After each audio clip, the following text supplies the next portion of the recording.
Hi, Lisa Schermerhorn here with the Grassroots Warrior Network, and you're on my show Where Truth Lies. And I am thrilled and excited to introduce you to an actual real friend of mine. She was one of the first people that I met when I moved to Vermont. She and her husband co-own this amazing organic farm. She's got quite a bit of history. She's actually about to do a TED Talk, which I'm really excited to hear about. She's a green living educator for 30 years, and she's also a podcaster and really amazing when it comes to what to eat properly, how to eat, toxic and non-toxic things in your kitchen, things that are really going to surprise you. And Amy, welcome. I'm so excited to have you here. Oh, thank you, Lisa. It's always a pleasure. So I want to talk to you about we're saying how you started basically growing up in the Upper East Side in New York City. I did. And your dream was to become a farmer, organic Well, I farmer, wouldn't or say to it was be on a necessarily to be a farmer, but was to live in a beautiful living a landscape where I could grow my own food. I didn't yes. necessarily need to do it on the scale that we do it, but Right, yeah. right. So you're quite the manifester of how this came about. Yep. But I'd love for people to hear about your journey of how you got to where you are now. And Sure. yeah, it's quite an interesting journey. Thank you. Yeah. So I did have a very unusual start. My mom was a big into nutrition. She loved Adele Davis. So she was making us drink things like Pep Up that had brewer's yeast in it, which was just disgusting. But we had no junk food. And Wow. my stepfather was a chef. So I learned to cook at the age of 8 and really started cooking from scratch from that point on, still to this day. And then one of my other early inspirations was my great aunt JoJo, who came over from the former Yugoslavia, and she grew most of her own food. And I loved going to Morgantown, West Virginia to visit her and her husband Harry, because I get to tour the gardens, and I saw herbs drying in the basement, and I'm pretty sure she made her own soap. She basically was self-sufficient, and whatever she didn't have, she traded with her neighbors. And that really stuck with me. Like even the taste of her beefsteak tomatoes with a little bit of salt, I can feel like I still taste that on my tongue. And so I moved from that beginning to my first summer job at 16 was working at a health food store on the Upper East Side, and learned about vitamins and organic food and a little bit about household products. But it wasn't until I was pregnant in 1992 that I found this little non-toxic baby book. And I couldn't believe, first of all, that there were toxic chemicals legally allowed in everyday household products, including baby products. And what was even worse was nobody was talking about it back then, and nobody was really protecting us. There's so many loopholes that these, corporate entities can use to not have to tell people what's in their products, like perfume. The fragrance of all of these different products is can be up to 200 different chemicals that they don't have to disclose because it's proprietary. Well, when you talk about baby products, you have the was it talc Oh, yes. Johnson and Johnson, the baby powder, Asbestos. asbestos, and formaldehyde in their baby shampoo, and we were putting this on our babies' scalps. Yeah. Yeah. It's hard to imagine how this was allowed. And you see, like in Europe, they have so few types of, toxic chemicals in their products compared to us. Um, and actually, we are only one of two countries that allow pharmaceutical ads on TV. And that was not the case when we were younger. Right. I remember when they legalized it. Yeah, it was Yeah. just kind of overwhelming. Yeah, and now it's almost all you see. Yes. And I don't know if you find this to be the case, but for me, you see all these images of happy people doing things outdoors with their kids and their dogs, but then you listen to the words and it's like, wait, may cause a stroke, Deaf. death. If you're allergic to it, don't use it. Well, how the heck would you know if you're allergic until you try it? And always ask your doctor. It's like defer everything up to the expert instead of, Right. trusting your own body. It's true. Absolutely true. Yeah. So I'm curious because you then became enamored with your great aunt. I mean, what an amazing thing. I grew up on canned vegetables, so I Ooh. I can still remember the color of the so-called green peas that were like a brown navy, like a weird army kind of green color, right? Yeah. I mean that's what I was raised on. So I Yeah. remember, coming up to Vermont and seeing farm to table and also your dressing. She makes Oh, me that think salad dressing. of I know salad you've been dressing. I keep so cute telling you to about that. bottle it. But Yeah. yeah, so how did this journey continue? So when you started reading this book, what happened then? Right. So then I started to do a ton of research, and it was a lot harder back then. There was a few people who had written books, which, I bought all of them and read all of them. And I'm the type of person that once I've learned something, I have to share it with other people. I want to make, everyone's life better. And Right. so I started writing letters to the editor. I was living in Marblehead, Mass at the time. And this was a little bit unheard of at the time, talking about toxic chemicals in everyday products. And I got a lot of people sort of waking up, but I also got the Better Living Through Chemicals crowd that were attacking me. And then it kind of turned into a community action thing. I thought, well, let me do a big Earth Day celebration and sort of showcase all of this stuff. So we had green living workshops and vendors and organic food and live music. And I brought my CSA farmer up from wherever the heck he was, and he sheared a sheep just to bring that kind of connection. And one of the things I realized early on was that I wasn't just about the food. I wasn't just about the household products. I wasn't just about holistic health, because this is a whole nother story, but I have a bone deep fear of Western medicine based on some experiences that happened to me. So I wanted to empower myself to prevent ever having to go as much as possible. And so that's where the holistic health came in. And then the whole growing piece. So it's like these four different pillars that I combine together because they're all interconnected. And as I said to you before we got on, it's like teaching from the ground up, right? I'm teaching people even how to grow their own organic food, and then talk about, what are good choices for healthy food and how do you avoid all the greenwashing on the labels, right? Because there's so many different labels that have no meaning.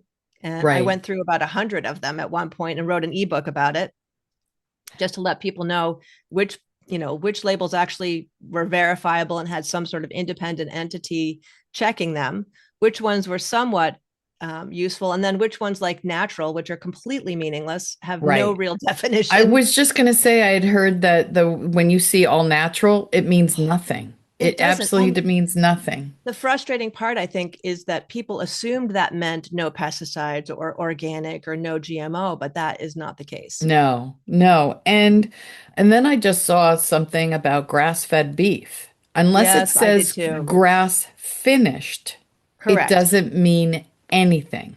Yeah. So what that says is grass fed is great, but oftentimes if it doesn't say grass finished, it means they've been finished on grain for, I think it's about 3 months before they're slaughtered. And that grain doesn't have to be organic. It could be GMO corn, which is what a lot of, dairy farms and Mhm. beef farms are feeding cattle.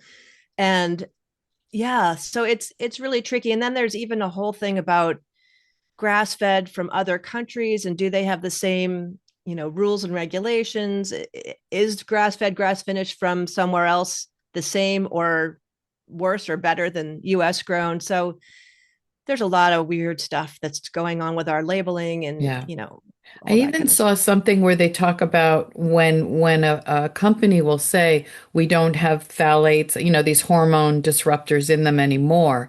But what Mm-hmm. they'll do is they find another chemical Yes, and you're talking about replace it. BPA. Yes. Yes. So that is such a disturbing piece. So yes, there are cans that will say BPA free, but you're absolutely right that what they've used to replace it is oftentimes even more toxic. And people don't realize, right? And then the whole thing about plastic. We are totally inundated by plastic, as you know. And one of the things that I've been teaching people about is how to eliminate plastic. And one of the first things I say is do not drink from any more plastic bottles. Yeah. Those are one of the worst. And that is where we get one of our largest exposures to microplastics. which, is in every part of our body, including brain and arteries. And there's connections to Alzheimer's and heart disease, that they're exploring.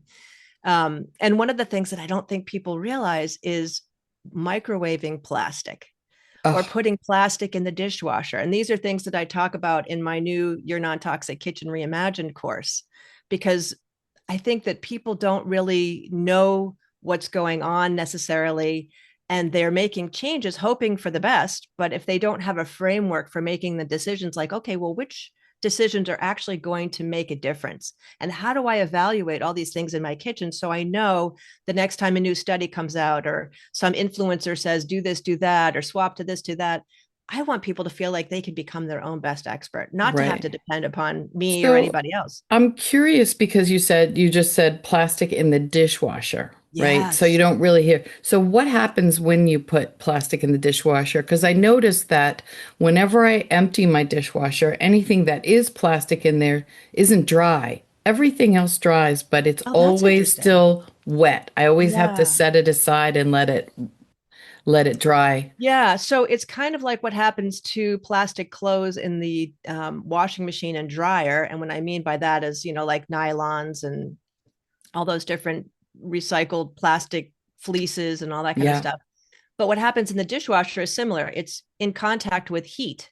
And so heat is going to break down the plastic and create those microplastics. And it actually makes the plastic more brittle. So I don't know if you've noticed over time, maybe some of the lids get, a little bit cracked or they don't, fit as well onto like I use glass containers to store food mostly, but they do have plastic tops. right.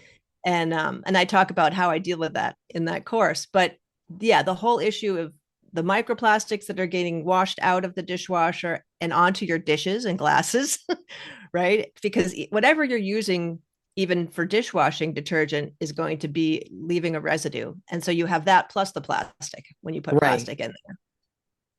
Sorry, for some reason my lights are going on and off over here.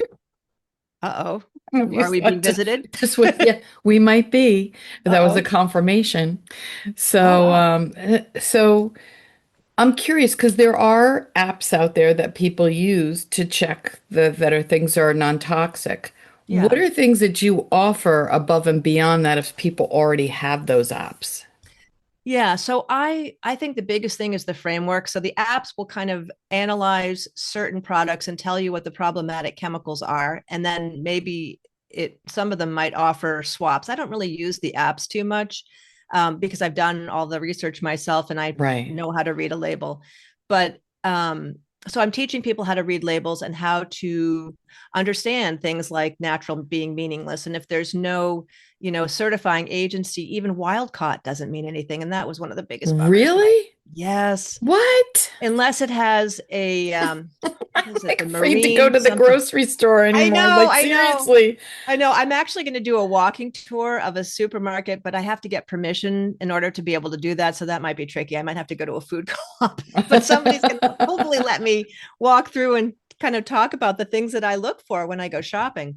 But I teach people in, these courses that I have um, through the podcast, the Green Living Now podcast. I am interviewing all kinds of other experts that are, a lot of them are holistic health focused. So they're talking about unbelievable stuff. So many people that have come back from nearly dying and found their own way because Western medicine failed them.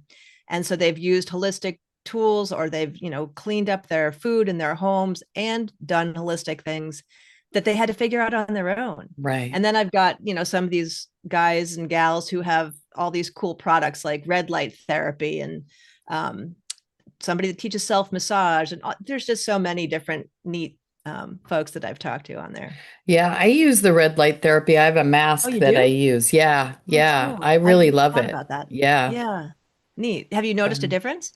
I just started using it about 2 weeks ago, Oh, so I'll cool. I'll keep you posted. Yeah, I'd love to But know. I was at my daughter and son-in-law's, and they had one, and my son-in-law was saying he was with someone at work, and he said, "What are you doing? You look much younger." And he No said, "I'm way. using Oh, this okay. I need red the name of it.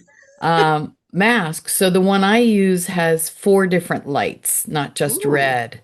Oh, It's cool. got a purple light, it's got a blue light, and a yellow light. Like one's for acne and killing Oh, bacteria. oh, One wow. is for repairing, for youthfulness, for wrinkles.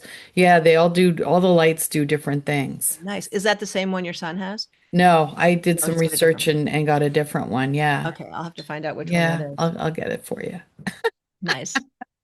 Yeah. But Well, I missed part of the journey of how did I get to Vermont on an yeah, yeah, organic yeah. farm, right? Yeah. So I finally moved to Vermont in 2001 and was hired by the founder of Seventh Generation to be the nonprofit or the executive director of this new nonprofit that he started, the Household Toxins Institute. And that really kind of immersed me into the world of household toxins. And then I joined this Coming Clean network, and then I got invited to do tech editing for the Green Living for Dummies book, which was really fun. And so I've just kind of continued on and moved forward with all of this type of work, and just coming up with the courses or the farm tours, or retreats, doing personal growth and wellness retreats for women on the farm, which I'm doing again this summer.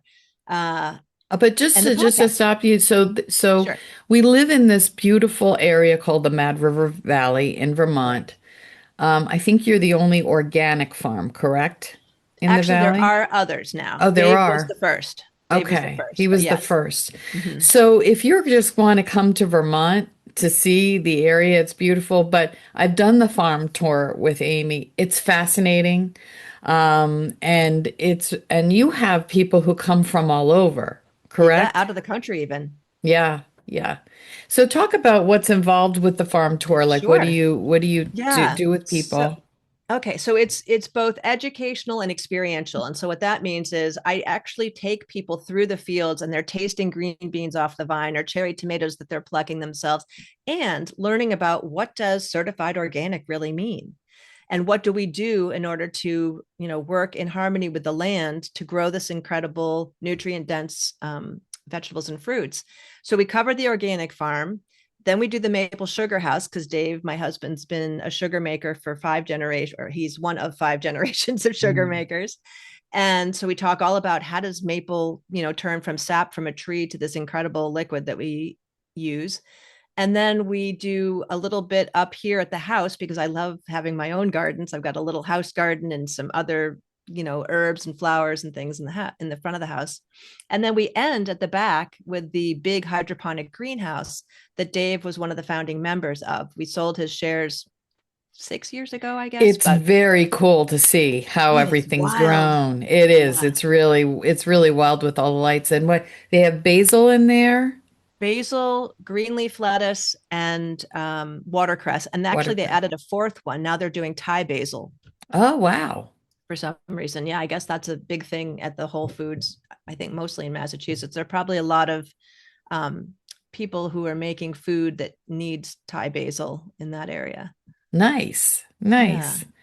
So, and then so that's a one day, or do you have things that are more than one day? Right. So that's a 90-minute tour, give or take, depends on how many questions. And Yeah. then there's the option to have lunch. So then I make a farm to table lunch with as much stuff that's in season on our farm as possible. And so that It's just kind worth of it brings for the her full circle. dressing. Thank you. Dressing. Yeah, because usually a big salad is part of it Yeah. for sure with the dressing. Yeah. And then as far as longer term things, I'm bringing back the retreats. So I'm going to be doing a 5-day retreat in mid to late August. I actually have a description for a shorter retreat on my website, but it'll be expanded to include things like an herbal experience and probably the signature horse experience. Where did you ever do that? I can't remember. No. Oh, so for years, I have taken people to have an experience with horses where the horse is really like a life coach. Oh, with Janice. So with Janice part of the time, but I Yes. started off with my friend Peggy, who I consider Okay. a horse whisperer. Janice is a coach like me Yes. who has some training, excuse me, in working with people and horses. But my first retreat 11 years ago, we went to Peggy and we did, do you know Monty Roberts? No. So No. Monty Roberts is this amazing man who the Horse Whisperer movie was kind of modeled after a little bit. Okay. And he does this sort of natural horsemanship work where it's working with mutual trust and respect for the horse, to the horse and from the horse. And so one of his powerful things that he does is he teaches something called join up.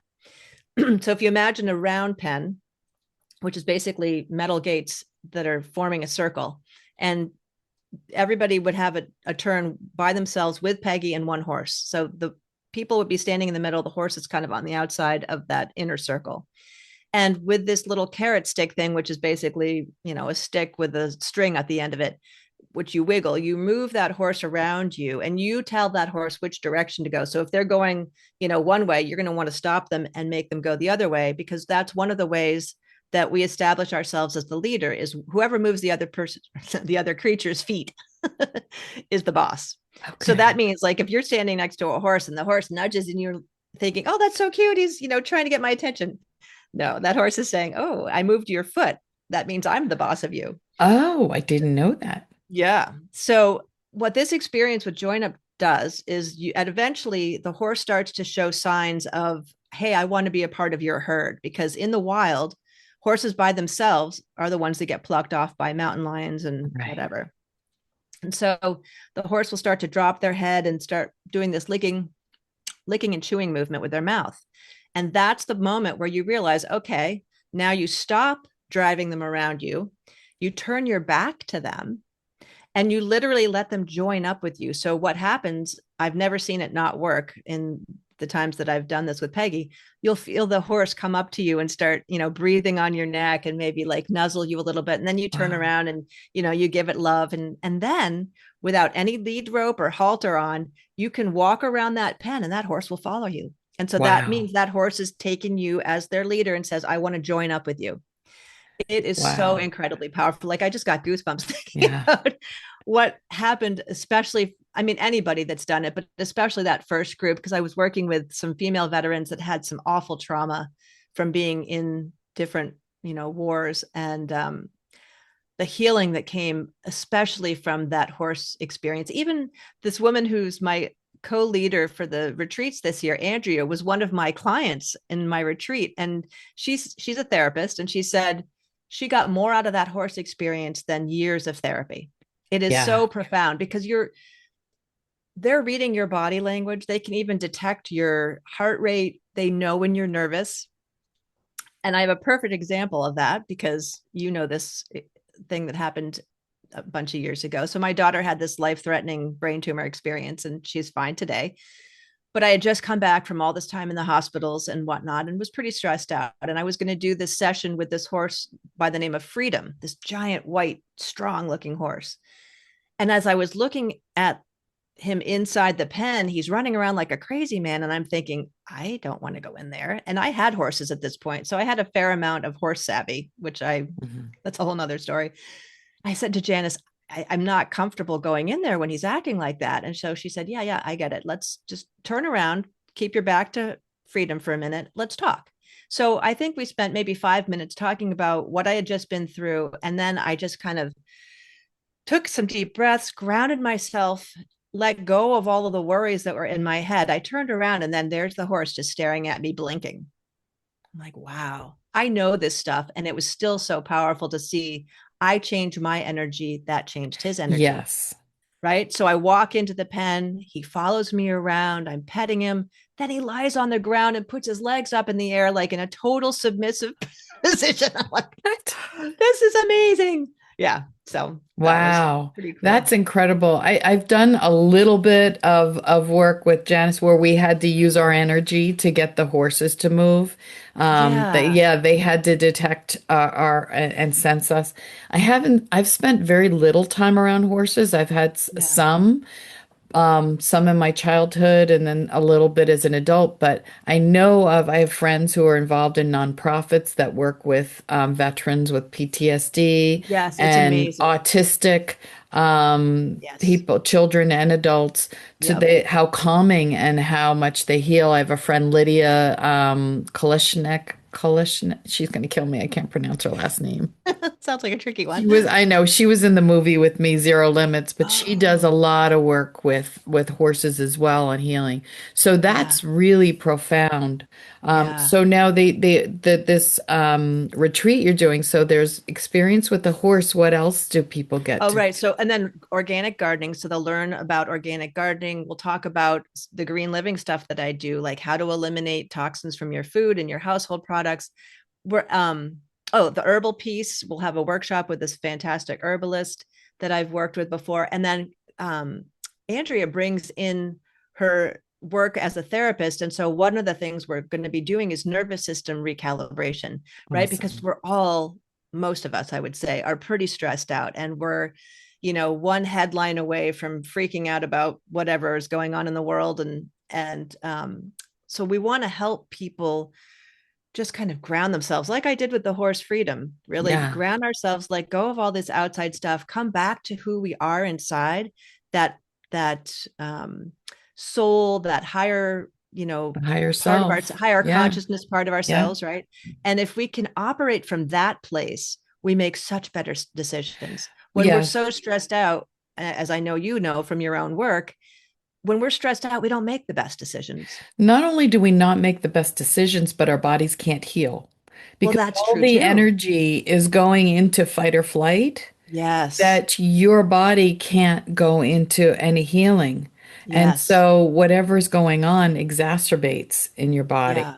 So and when you're focused on like something that's going on outside of you, and all the stress, you Yeah. have no energy to manifest what you want in your life. Absolutely true. I had recently one of the most intense conversations with a woman who had suffered three incidences of sexual abuse. The first one was at the age of 6, that she Wow. didn't even remember that one, but she did know about the two when she was 14 and 15. She never dealt with all of that because she thought she got away unscathed. Yeah. She had a pretty good life. She was a mom, she had a business, she was married, things were good. But then all of a sudden her body started to become allergic to everything, like even certain types of, you know humid air, or certain types of Yeah. floor materials, all of them related to those incidents of trauma. And she went through such an incredible process to actually heal from those traumas, so that she no longer has these symptoms that almost killed her. Like she was swimming, I think she was water skiing in a lake with her family, and did not realize that there was some runoff from farms that were toxic in that lake. And she went into anaphylactic shock and almost died. Wow. And so it was just an incredible journey. And so that tells you how much the emotional part of what happens to us, in some ways it protects us because it walled her off from that trauma. Right. But then the body starts to show up and say, I excuse me, I was there's something here. literally I was literally working with a client yesterday and she said, I know that I have a lot of physical issues that are based on trauma. And uh, then we started to talk about it and she said, well, I don't talk about this one incident. I keep it in a box. Ooh. And I said, well, that's interesting because just because you have it in a box tucked away someplace as a memory, your Mm-hmm. body knows it's there. Yes. And And it so has your some body, impact. yes, and so we did some major work of pulling all that up and helping her heal it. So Wow. for the people who stuff stuff down, it has to go somewhere. And the body takes 90 seconds to process emotion if it's processed properly. Oh, If interesting. you ignore it, because we are meant to go, okay, I'm going to feel sad now. Okay, now the sadness is gone. I can let it go, right? When we hold on to it, it changes our physiology. Our body Yes. adjusts to it, and then it starts to break the body down. So this kind of work is really important. And people are like, I'm afraid because if I touch it, then I'll cry. I'm like, your body's already crying. Well, that was the interesting thing that she talked about, was the fact that she had to kind of go through the trauma on a different level than when it happened in order to get through it, which is difficult. You have to Yes, be ready for that. And I'm sure you work with people in a way that they feel safe to be able to right. process. I should interview you on my podcast, by the way. Can't believe we haven't done that yet. Right. Yeah. So I think our minds think, oh, I'm fine. I put that in the past. Like the woman said, it was in a box, but it can lead to other kinds of health problems and we don't know why. And that's where I think Western medicine is not able to get into that kind of stuff. Take a It's only just pill. treating symptoms. Yes, Exactly. take a pill. And you know Right. what? I don't want to diss it because I know people who have had their lives changed who needed them, Absolutely. and that's fine. Yes. My issue is I think it's most important for people to do a deep dive and figure out, and sometimes you don't even know where it's come from because it's unconscious or it's Yeah. inherited, right? Yes. Because Well, and yeah. let me just say something about the inherited because that is such a powerful one. I think I grew up in a family where my mother did the S training. Did you know Oh, that? yes, Right. yes. And so I ended up doing it at the age of 13. And I have so, the book by Marcia, who was one of the people who was behind the whole S training. She oh, actually with the wrote Werner the whole, Erhard. yeah, with Werner. She was Oh, no behind the kidding. scenes with him. Yeah, I'll share that with you. Ooh, oh, I'd Yeah, love to see that. yeah, Well, so what that taught me, well, I did all kinds of workshops after that on, topics like relationships and money and this and that. So I learned about speaking up, speaking my truth and, communicating and I've always been interested in how to communicate effectively, especially when it comes to my feelings and not everybody grew up that way, I know. And no, so those of us who didn't have that kind of early upbringing, a lot of times we had to suck in our feelings and maybe that we had an abusive parent and we had nobody that was really there protecting us and yeah. so there's so many different pieces that can cause problems whether it's just emotionally which then can become physical too that make it difficult for us to have relationships with other people or difficult for us to speak up and speak our truth and yeah it's so far It's reaching. especially hard for men because men are raised Yes, with big boys don't cry. There was even that exactly. song, was it that in the 80s, big boys don't, or Yes, 70s. yes, So yeah, it's important for us to process our yes, emotions yep, and let and it speak our go truth. and speak our truth without hurting people. I mean, there are Correct. ways you can do it because people go, "Oh, I'm empowered now," and then they'll Yeah, vomit up everything that yeah, no, we want to be there's boundaries. respectful. Yes. But I will say that if you speak your truth to somebody that's not used to having truth spoken, it Yes. may not go well at first. Yes. That's true. Yeah. So these retreats that you do, because I want to get back to that, Yes. you work with the horses, and then you're doing the mental, Organic emotional, gardening. the organic Yep. gardening. Anything else that people should know about? That's a lot, is it on its That's a own? lot. Yeah, we want to also factor in time for just relaxation, like journaling. We do these cool walks through nature and just observe things and write them down and then talk about it afterwards. We could swim in the river. If people want to hike, we can hike. So there's also that sort of vacation feeling of taking a break from the world and eating really good food that's made by our favorite caterer around here that uses a lot of our stuff. Uh, I think I've covered all of those Yeah. things. Yeah. So you've got the retreat, and then Yes. you had started talking about not in the kitchen, not only just the food, and you talked Yes. about plastic, but even even cookware. Yes.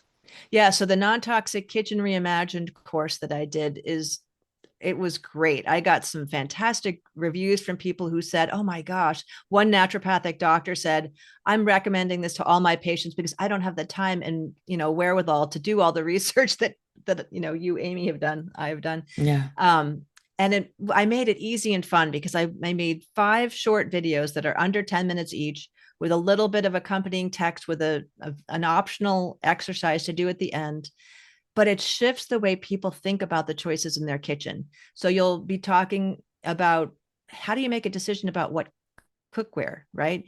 We see these cookware non-toxic cookwares that are marketed as green pans, but a lot of times they're not really non-toxic. They have some other substances that it's like a polymer in the coating. And so the whole idea behind this course is not just to give people swaps and information, but to teach you how to use different criteria for making decisions about, okay, what's the most important thing that I should tackle first?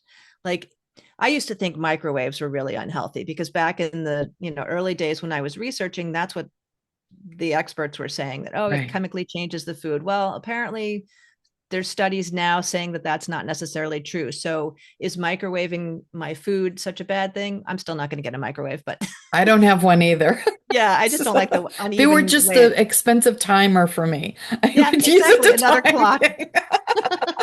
Right. But I mean, that kind of a decision versus, am I putting hot food in a plastic container? Right. Those are the kinds of things that we need to look at, because a lot of women that I talk to are overwhelmed. They don't know who to trust or what to trust. And they don't know if the decisions that they've made are actually the right ones. And if it's really moving the needle forward, like, are they really protecting their family? And so I think that's a great course to start with. And so Right. I can't remember if I mentioned that I'm doing a contest Yeah, no, to you win a didn't free mention it slot. before. So your contest ends, what did Yeah. you So say, April This 18th? Saturday, April 18th at midnight Eastern. So if people enter my free kitchen assessment, do the free kitchen assessment, they're automatically entered into the contest to win that course. So one person will win access to the $197 course. So now let's say someone, because this is going to go up today. Yeah. Let's say someone sees this next week and they missed that deadline. They can still Okay. take the course. They Oh can God, still yes. reach you. Yeah. So how do they go about taking this course? So they can just buy the course by itself without doing the kitchen assessment. The kitchen assessment is on my website and it's free all the time. The course itself, has a fee, has the $197 fee. So if somebody says, I really need this, I'm not going to wait and see if I'm the winner, they can purchase it if they want to. Exactly. Yeah. So So that's at that greenlivingnow.com. exactly. Okay. Okay. Yeah. Anything else going on that we didn't cover or anything that's important for people to know? Oh gosh, let me think. I think we covered a lot, Lisa. Is there Yeah. anything that you can think of? No, I was just wondering. So also if people are in Vermont and they want Yes, to, learn more, learn about organic gardening, organic farms or anything like that, can they just contact you and come visit your absolutely. farm? Yeah, they can come visit. They can take the tour. I even have two gardening courses on my website. One's for like beginners, and then the more advanced one, I have a ton of video footage that I took of Dave doing all kinds of tasks, like how he makes, the onions grow so big or the tomatoes are so wonderful. All of his little tips that he's learned over 35 years. I've been able to capture on these little videos. So that's in the advanced course. There's a little bit of those videos in the beginner course, but if you want the deep dive to really, start growing more of your own food, which I think these days is a good idea. Yeah. Yeah. Not that it And always hasn't been, but yeah. there's so much going on with the food system that's scary. What about fertilizers? Because even like people want to go and do their own garden. I have a funny Yes. story. My first garden ever, I decided to grow, and my friend said, "Oh, go pick up this particular organic fertilizer." So she didn't tell me how much. So I put this gigantic bag. Oops. I put the whole thing in. So she said, "How much did you put in? A cup or 2 cups?" I'm like, "No, the whole bag."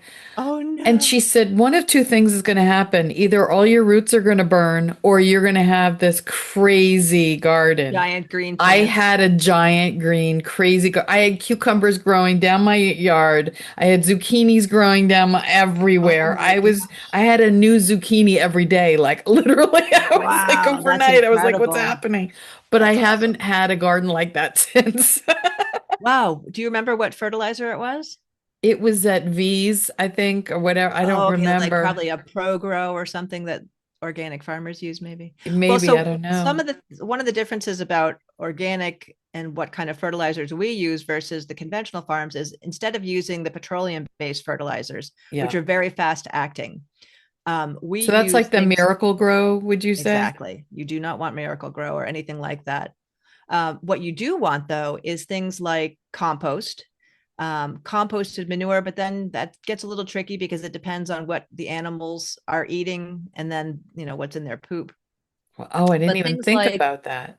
yeah, things like seaweed and fish emulsion fertilizers are really good. We use dehydrated chicken manure a lot of the time, and compost. Compost has gotten very expensive. If you can make your own, that's great. It's a little tricky when you have bears.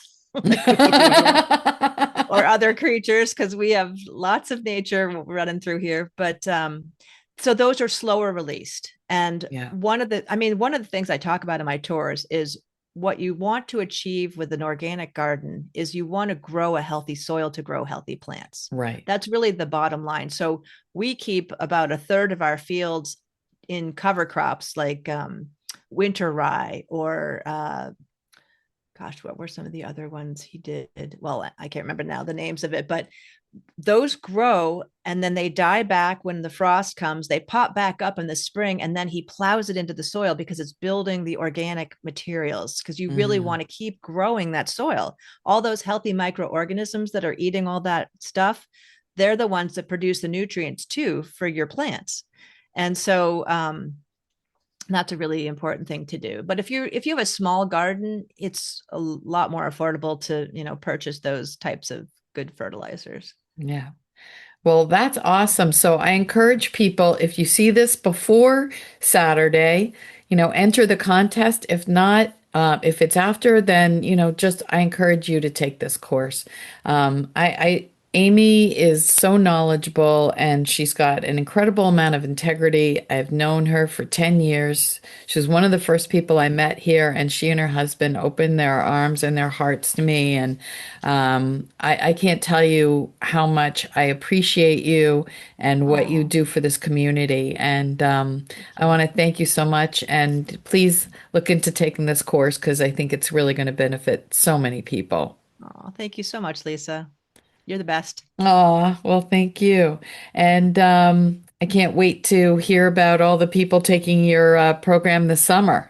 Oh, thank you. Yeah, Your I'm excited for retreat. that. All right, take care. You too.